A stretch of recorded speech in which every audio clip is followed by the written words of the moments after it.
Howdy, howdy, howdy, this is JL for another Weekly Shonen Nonsense for May 7th, 2023. Man, I have been off for 2 weeks. I need to get back into these comics. Well, now there are comics to read, so let's get to reading. One Piece, Chapter 1082. Well, this was a packed chapter. Well, there's quite a few little things here. There's three major story threads, though. First, we kind of check in with Sengoku and Tsuyu, kind of going over what Cross Guild has been promoting. And unfortunately, it means T-Bone's dead. Yeah, T-Bone, remember, from NS Lobby, just dies off screen. And surprisingly, not to a pirate, but to a desperate human being looking for money because, again, he's from a poor and impoverished land and needs to make sure his family is safe. And we see that same person then go to Buggy and become a member of the Buggy's Cross Guild. Or, pardon me, the Buggy, Crocodile, and Mihawk's Cross Guild. Those two then come into the scene, beat up Buggy for his fans making the ship look too much like him. But then Buggy kind of makes an interesting declaration. He demands to become the Pirate King. Or really, he looks towards making Cross Guild get the One Piece, because he never got to see the goal, and it seems like Shanks is going after it, which is against his own wishes. We get a little bit of backstory where Shanks goes, yeah, I don't really want to go to Laughtail. I think I'm going to just be a pirate doing something else. Which Buggy takes as offensive at the time, which is why Buggy didn't stay with Shanks. Just, that's fascinating to me. I like to see how Buggy's ambition kind of is mirrored with Shanks. And of course, at the end of the chapter, we jump into the Revolutionaries, where, hey, Sabo's alive, with the remnants of Lulucia, who all survive. Man, that cover story bases back in the day meant a lot, didn't it? Too bad we never got that animated. Anyway, we meet some of the lieutenants. Not as important right now. More important is at the end of the chapter, we reveal we may get a flashback to what happened to the Reverie. What happened that the media doesn't want us to know. New series, Do Retry, Chapter 1. Well, this is an interesting new little series going on. It's gotta be a little bit controversial, though, as it starts with World War II in Japan. Yeah, so the Japanese World War II is not a good one. Now, granted, we all know the major thing that happened, Hiroshima and Nagasaki, two of the greatest tragedies of humankind, being single bombs that wiped out cities. But this is actually about a different type of bombing that happened in Japan that no one really talks about too much in the West, and that's the firebombing of Tokyo, a major cornerstone of Japanese history, along with Hiroshima and Nagasaki, mind you.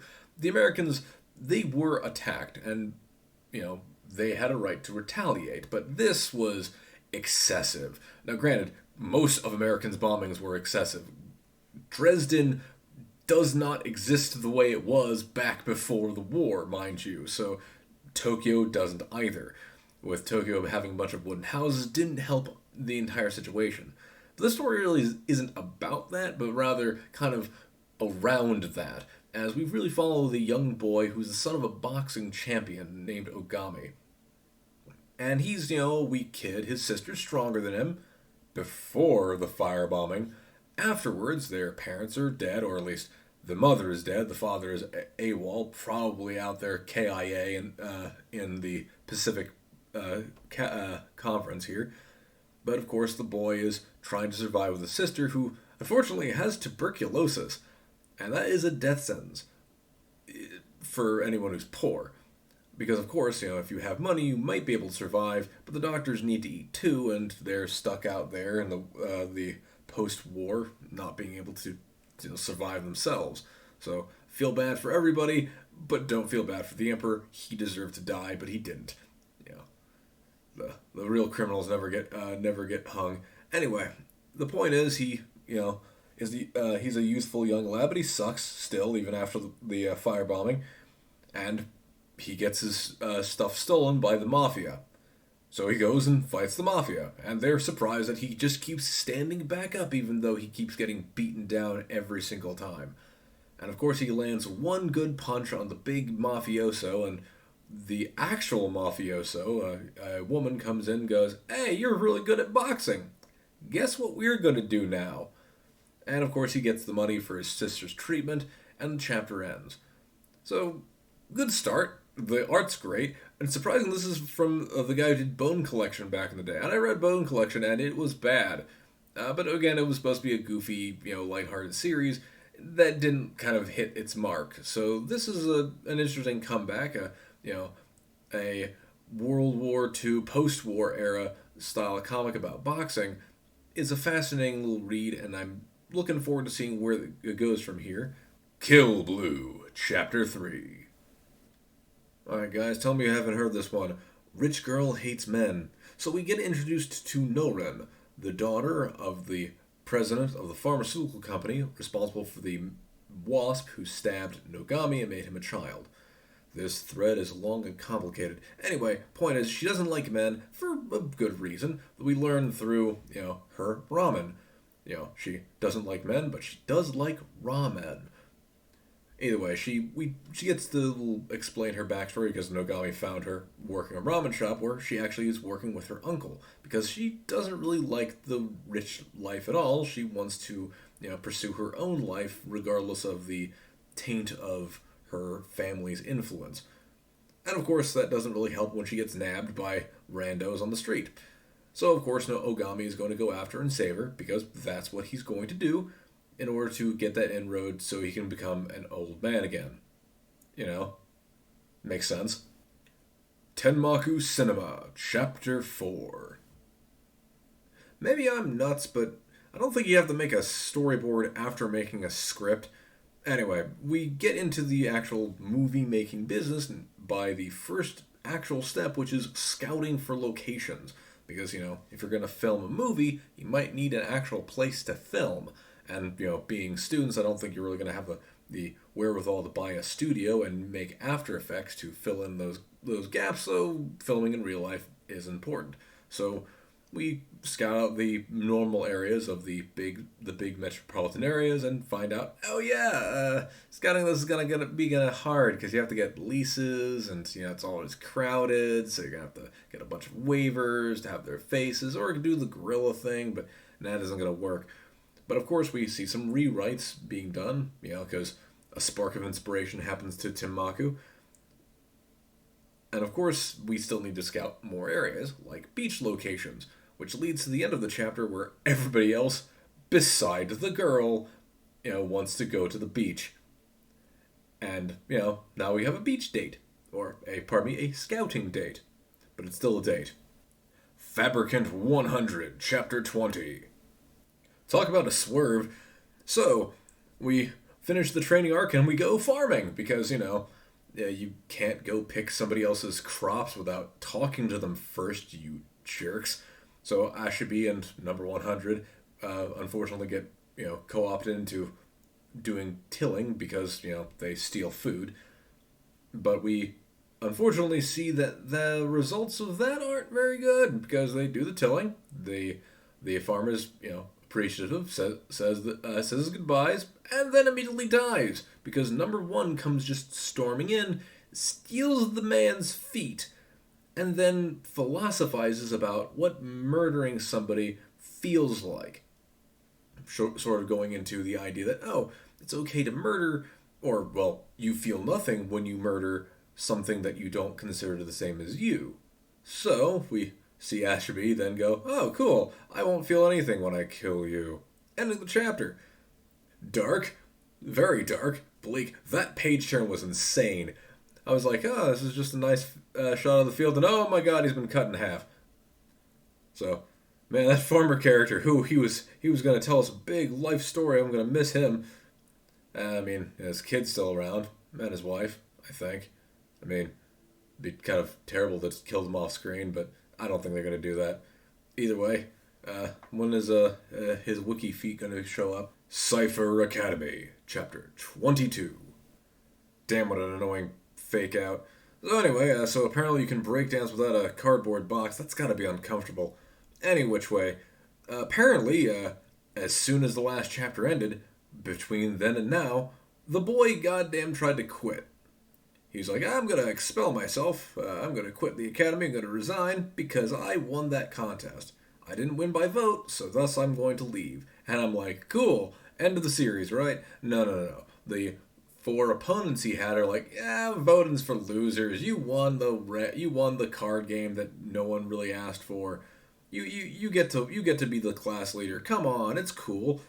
So of course he then says, "Oh, I'm not that important." We reveal his dark backstory, sort of, without pictures, just again showing, not telling. That apparently he was a cheerleader who went to a refugee camp where apparently the refugees or somebody there decided to murder the crap out of his group, except for him because he's a girl, quote unquote. So he just danced until he was rescued. That's dark, but also kind of confusing. Like, did the refugees kill him? Was it like the country's like organization that killed them? Like, what's the story there? We'll never know. It was just kind of explored, and of course, he becomes class leader anyway because they voted. The losers of the contest voted, and they said they wanted to vote for him, meaning he wins, even though like there would be 3 votes to 5, and that's 8 votes, which is a lot lower than anybody else got. So still, democracy would say he lost, but whatever. He becomes the class leader.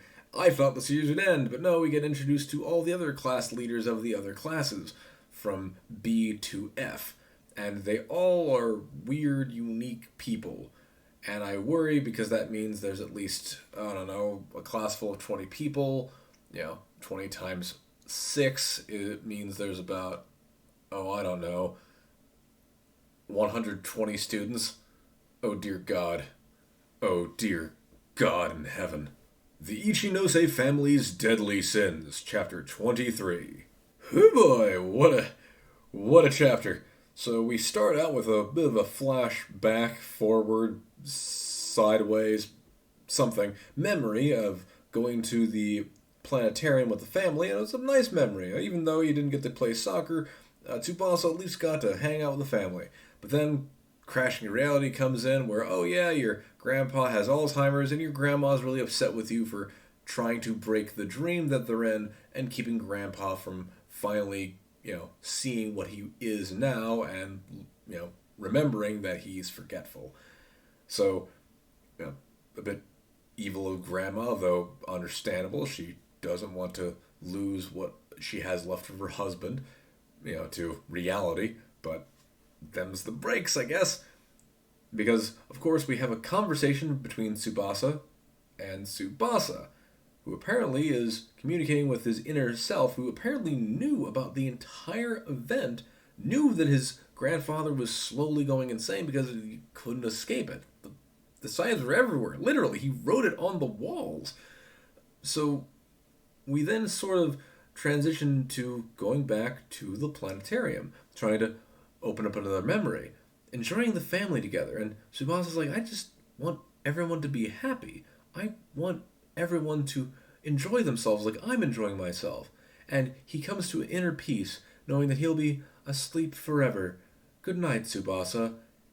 And then he wakes up in the right day, March 8th, 2023, tomorrow. That's insane. So what was that good night about? What's going on? Are we ending the amnesia or the amnesia/coma arc? What's going on? I don't get it. Oh, I love it though. Akane Banashi, Chapter 60. Meeting old rivals. Actually, we get a lot of things for this chapter. We get, Hikaru meeting with Karashi at her book signing, and then Karashi meeting with Akane while she's running out and getting water or getting supplies. Apparently, like, Karashi just kind of goes everywhere, or this is just a very small world. We actually get a lot of things from this chapter with Akane, because apparently she's gone back to working at the bar in order to learn about drunks, because she doesn't drink. She's refused to drink with her mother, even though her mother offered it, which is extremely cool of her mother. Granted, I don't really know the legal things in Japan when it comes to age and drinking consent. I know in the United States, especially the state I'm in, we tend to allow parents to drink with their kids or offer drinks to their kids as long as they're within a certain, distance from them and they're observed. So, again, cool mom, but Akane apparently still doesn't want to drink. And of course, we see that apparently not being a drinking person helps you play a drunk better because you can observe them being drunk and see how you can match their mannerisms. But with Akane meeting with Karashi and seeing a different side of Hikaru, she learns, well, there might be a different side to her father, and that might help unlock her own abilities as a Rakugosha. So, fascinating little wrinkle, and we're going to get more about her dad, which is insane considering we're 60 chapters in, and we really haven't touched on her dad since possibly chapter 2 or 3. Like, we haven't actually talked to him for this entire time. It's been years, and we still haven't really seen his reaction to her being a Rakugosha. Like, we don't see him, so hopefully we can learn more about him, because the man's not dead. He's still out there doing a job somewhere, and clearly he's been home, right? Like, he's seen his wife, his child, since, like, the entire event, right? Right? Blue Box, Chapter 99. It's just New Year's Day. Everyone's bored and tired with the rents. What you gonna do? Hatsumo Day. So we jump into this chapter. It's a really, cute little, build-up chapter to a big event here where Taiki and the rest of the gang go to the shrine for the first time in the new year. They all go and do heart-racing things like going to the shrine and doing their wishes and getting their fortunes and eating food and things. So, of course, shenanigans happen. We get, digging into the fortunes, and apparently you just have to keep digging to get the super fortune as opposed to just living with the bad fortune that you have. And, of course, sort of kills the point of getting a ritualistic, gift from the shrine by just keeping asking for a gift until you get what you want. I mean, the kami ain't going to be happy about that, I don't think. So, either way, we get introduced to a couple more little things. We see that there might be some inklings of some romantic tension in the near future for some of these side groups. But of course, we get Chinatsu getting a little screen time and also a hint that Taiki might be confessing in the near future. I mean, we are near chapter 100. We are one more away. We might be seeing the big confession, though I'd be very surprised that the series would end so soon, or at least get to this point this soon, when we really haven't achieved our main goals yet. Like, we haven't gotten to nationals with Taiki yet, or, defeated our big rivals quite yet. There's so much left to do. I don't think we're going to be ending soon, but this is going to be huge. Witch Watch, Chapter 107. Honestly, this is a pretty straightforward chapter. We, get the backstory from Morihito. We find out how he learned about him being an ogre. We find that he's using his powers to protect, his mother and, treat her well, though unfortunately she does pass away due to illness. And then we meet Nico as a young child, who he saves from herself, and thus we learn that that's how he functions. He wants to use his strength in order to protect people. However, in his heart, he longs for someone to care for him, and at this point, he discovers through eavesdropping that Nico loves him for not being perfect, for not being the absolute best that he can be, but rather that he's not always that perfect. And that finally breaks the dam. It finally overcomes the curse. The next chapter is going to be insane. And thankfully, it's chapter 108. Because, there has to be 108. There has to be 108 stars. Sakamoto Days, Chapter 117. Quick, guys, the poison's getting through us, but how? Oh, I know, it's because we're pumping blood faster. So, alright, the poison fight's going on, and of course we learned that poison is spreading because they're doing physical activity, which makes perfect sense. But Anyway, the point of the chapter isn't really to, figure out how the poison works. It's really how to get there and do more action scenes. And we get the best, where apparently with a few grenades, a well-placed door, and a wheelchair, get our girl Akao all the way over to her guy, and using a gun to propel her arm in order to swing her knife. She stabs at the man, though unfortunately she misses. But, out of nowhere, from the ground, Sakamoto pulls the guy down to his level and is about to beat him to death. So, hey, fun stuff. This is a pretty remarkable chapter. Straightforward, simple, but it's Sakamoto days. Ayakashi Triangle, Chapter 129. So I realize there's a bit of a discrepancy with the numbers here. Actually, there was a chapter of Ayakashi Triangle last week, 128, because apparently Manga Plus doesn't work off of the same schedule as Shonen Jump, so while the Shonen Jump issue is a double issue this week, Ayakashi Triangle just kind of runs on its own schedule, and it'll be off next week as opposed to this one, or last week. So we get a new chapter this week. Just to understand, I'm not going to cover everything, just know that we're on a date in the aquarium. So we got male Matsuri, or fake Matsuri, going with Suzu to the aquarium, while, real Matsuri, or girl Matsuri, is watching with Shadow Mei to kind of tail to see when male Matsuri, or fake Matsuri, makes his move. This is getting convoluted, but anyway, we also get, young Suzu coming in with Shirogane, trying to stop these two from stopping the totally hetero date from happening, because she shall not allow any gayness to happen. No gay thoughts. But, of course, we see the male Matsuri, or fake Matsuri, make his move, and revealing that he was aware of the events of, where she confessed her feelings to him, or her at the time, and that means that he wants to get that same kind of love, even though he's not feeling it anytime recently. And then demands her to kiss him. And then Suzu's crotch starts to glow. I get what this comic is supposed to be, but it really should be from the heart. Why is it her crotch? I mean, come on, guys. I know I get the point, but Jesus. Anyway, of course, Shirogane feels the same way I do and immediately butts in and stops the entire affair from happening.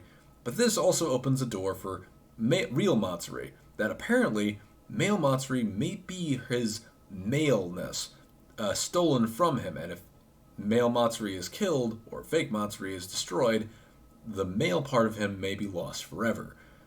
I don't know what he's basing this on, except for feelings, and while feelings make magic, the magic in this universe does have some kind of logical sense, so I don't think that's how it works. But, Undead Unluck, Chapter 157. Alright, before we begin, popularity poll. Hey, it's the 3rd-year anniversary, and Fuko is #1. I'm so happy. I mean, I've loved Fuko from the beginning, so, finally get her comeuppance here, getting her #1 spot, overtaking Andy, who, while he is, #1 in the story and the title, it's always nice to know that Fuko is there and is #1, at least in my heart. Point being, we're going back to the narrative, and of course we meet Phil, or what remains of Phil, as Phil's actually a robot. Apparently that's how he's been able to survive. His mother put him into a robot body. He's the robot us of Phil, though we'll just call him Robo-Phil. He's more of a cyborg, but Robo-Phil is what he's going to go. So Robo-Phil reveals where his mother is and demands them to save her. So we go and meet the things that are attacking the ship. We don't really quite know what they are, but I'm just going to call them Lavos spawn. So we show that Phil knows how to defeat them by apparently blowing up their insides, because their outer shell's really hard, but you get into their gooey insides and blow those up and you'll defeat them, or at least stop them for a short bit, which explains why Robo-Phil's arms are kind of messed up. But of course Fuko, goes into full mom mode and pulls out her gat and shoots the Lavos in the mouth, and now we have the fight with Lavos. So this is going to be a fun little space adventure now with space aliens fighting in space.